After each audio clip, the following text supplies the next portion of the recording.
Hello YouTubers. Today, 10 years ago, unfortunately we lost the actor Heath Ledger. And his work has never been forgotten. He still lives on through his work as an actor in film. And today I was reflecting upon that anniversary. I think all of us know where we were, exactly what happened, the surroundings when we heard the news of Heath Ledger's passing. And I was looking forward to The Dark Knight coming out. When that happened, I was working on chemistry homework, and I was just floored. I did not believe it. I couldn't believe that an actor so young could pass away like that. It's before we found out the cause of death, and it just shocked me. It shocked me to my core when I heard the news of his passing. And upon the 10th year anniversary of his death, I decided to share some of my favorite Heath Ledger performances. I really sat down and started to think about it. And before I go on, this is my personal opinion, not necessarily his best performances or movies, but my favorite performances. So if I don't mention one in this video that you like, feel free to share them in the comments below. But to start off the list of my top 10 favorite performances, number 10 would be Gabriel Martin in The Patriot. I really liked his role as Mel Gibson's son in this movie. It was a very early role of his. Around the time of A Knight's Tale, and this is probably the first movie I remember seeing Heath Ledger in. I didn't catch 10 Things I Hate About You till years later, so this is the first time I was introduced to Heath Ledger. I really liked his performance in this. You could definitely tell that he's one of those actors that had a lot going on internally. There's a lot he conveyed internally.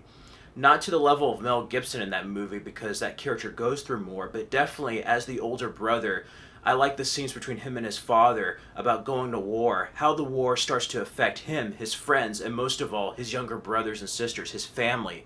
And I really like how that's conveyed.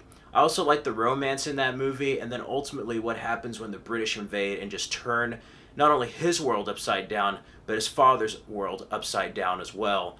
Such a fantastic movie. I love the chemistry between him and Mel Gibson, and he really gets to do a lot in this, and there's some heart-wrenching moments with his character in the film, but definitely it is among one of my favorite Heath Ledger performances and my introduction to the actor on film. Above that would be Brokeback Mountain, his character of Ennis Del Mar. Now this movie was a bit overrated, I thought. If you're homophobic or you don't like gay stuff, this film may bother you, but if you're okay with men and women of the same sex together, then this movie may be a bit boring for you. However, Jake Gyllenhaal and Heath Ledger's performances are really great in this film. It's not really the relationship between them that's touching, it's really how they both are married men in the film, and they're dealing with their relationship towards each other and how it affects their wives, in-laws, their family basically, their families. And that's what's very interesting about this character. Heath Ledger showed another layer to his acting, and what really strikes me, the whole movie's really good with him, but his performance towards the end of the film, when they attack Jake Gyllenhaal, is a very, very strong moment, and the relationship between his character and his daughter, him being a father, and him dealing with this relationship really kind of gets to you. No matter what your orientation is, it is a very strong performance, especially that ending scene. He has such intensity and emotion in this one role that it's no wonder he was nominated an Academy Award. He definitely was on the start of showing more layers of his acting.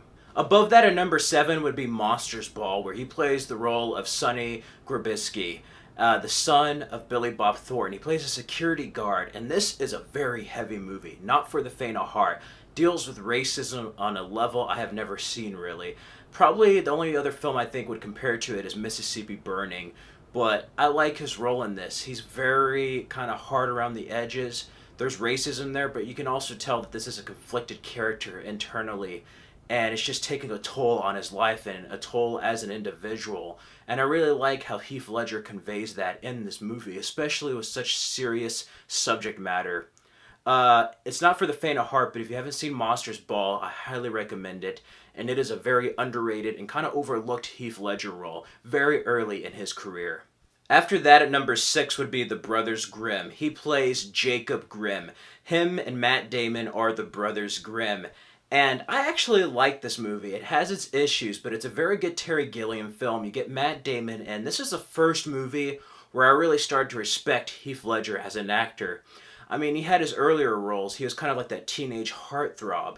He had to do other roles. This is the first role where I really got to see more of him as an actor, and he totally surprised me. He was starting to get out of that early mold in his career. He's starting to go into other places, other depths, and just quirky characters and just different types of personalities that we never saw before in his previous films. I also think that him and Terry Gilliam are great working partners, and I really like the fantasy element. I like him as Jacob Grimm. You can tell the stuff that happened with their sister when they were young had a toll on him, but also he was just a loving, innocent character, and not as mean as, say, his brother, played by Matt Damon. Jacob Grimm still had that belief in magic, and I really like how Heath Ledger conveyed that. It definitely is one of my favorite roles of his, and probably the first role of his that I truly respected him as an actor, and I started to see him as an actor and what he was truly capable of. I saw him past the early 2000s type of mold that people were introduced to. I started seeing him as the actor that we would see later on in his filmography. Above the Brothers Grimm, I would have the Imaginarium of Dr. Parnassus, the character of Tony, his last role on film, but yet another Terry Gilliam incarnation. I love his role as Tony. He has so many layers to him, but also he's just a charming individual. You could tell that he's hiding something, but at the same time, you root for him. You want his character to succeed. You want his character to help these people. And there's just something so great about that. The moral ambiguity of that film is done very well, where there really is no like good guy or bad guy. There is good and evil, but it's done in such a way where everybody wants desires, everybody has imagination, dreams, goals, everybody has motivations. And I really like that as his last role.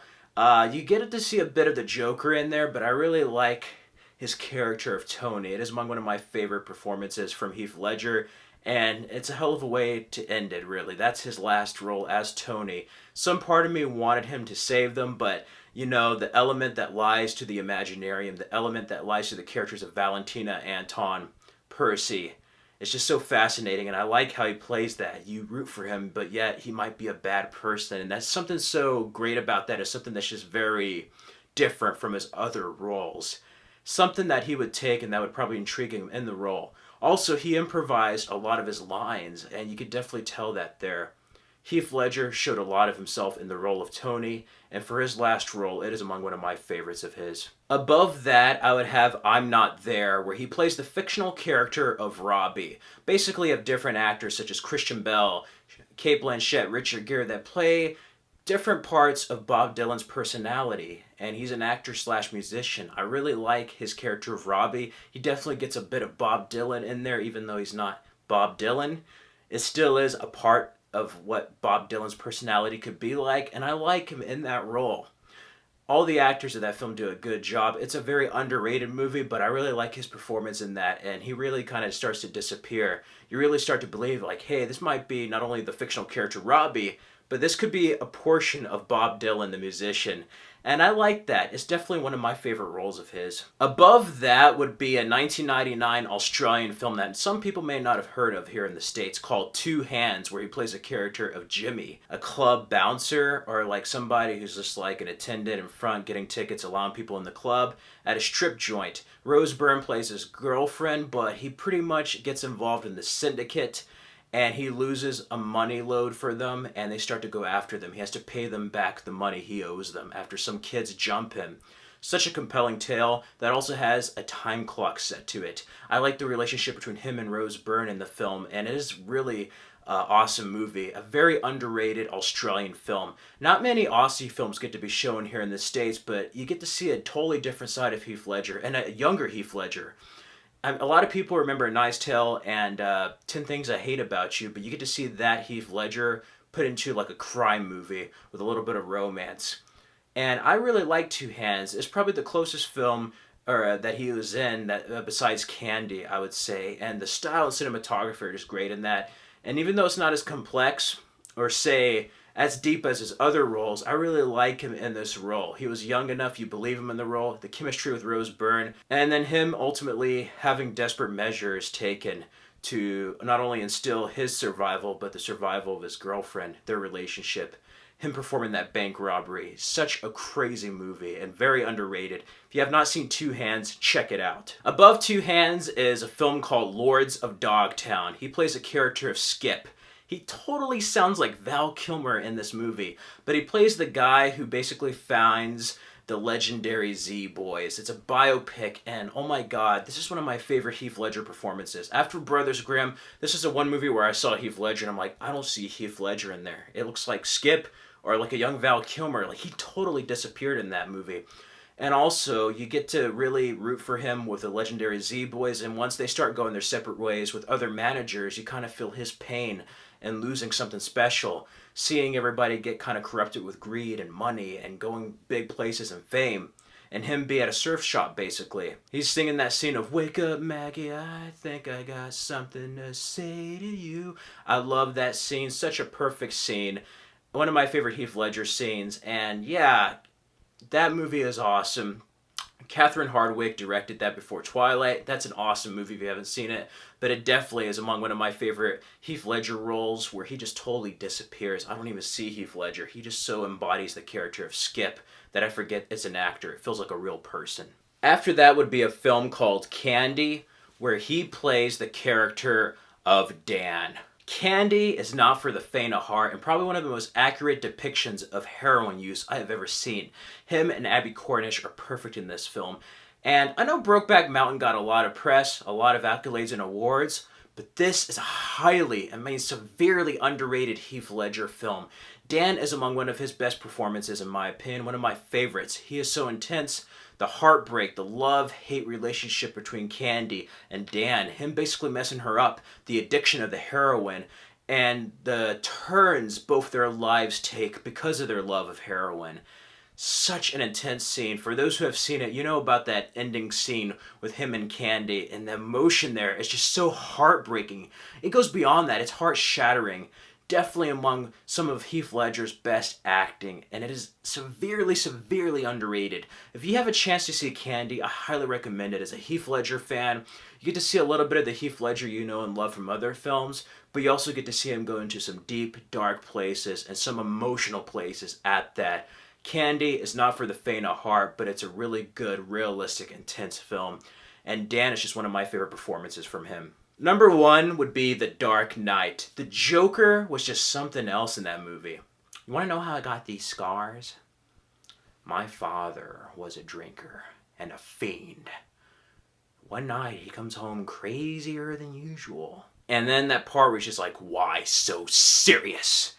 Oh my god. That interrogation scene is crazy, but that's the one role where there is no Heath Ledger. He embodied anarchy and chaos as the Joker, and it's no surprise that he posthumously won an Academy Award for Best Supporting Actor. That movie was incredible, but his performance will live on forever. That performance is not only immortal, it is legendary. And it's going to be really hard for another actor to top that or go near that performance of the Joker. He managed to top Jack Nicholson. And that is among one of the best villain performances I've seen since probably like Anthony Hopkins in Silence of the Lambs. I would say even more. And besides masterclass directing and script, his acting really elevated the film and brought a lot for that character. And yeah, he won an Academy Award after death, and it was for a comic book film. Let that sink in. And 10 years later, almost to that film, and since he passed away, we still look at his body of work, but his role as the Joker, that was his best role. That was the one role that just changed the game. And it made me wonder, what would he have accomplished if he lived, if he didn't sadly pass away? What other roles could he have done? And it just makes me wonder, but at least we got to see his wonderful talent. And we got to see that role. We got to see many other roles. Begin to appreciate other roles that we may not have before. And Heath Ledger, for having such a short life, short filmography, made it well worth it. And you get to see a lot of himself as an actor in his films. And it's just so great. And we're so blessed to have not only that amazing performance, but other amazing Heath Ledger performances and films. And he was a very rare breed of actor. And yeah, the Joker's my favorite role of his. And yeah. Anyway, on the 10th anniversary of his passing, I just wanted to reflect on my personal favorite performances of Heath Ledger and share them with you out there. Again, if I didn't mention a film, let me know some of your favorite performances of Heath Ledger out there. Let me know some of your favorite movies of Heath Ledger. And yes, he's been gone 10 years, but his work will never be forgotten. He will live on through film. That will do it for this video of my favorite segments. Feel free to comment and subscribe for more videos.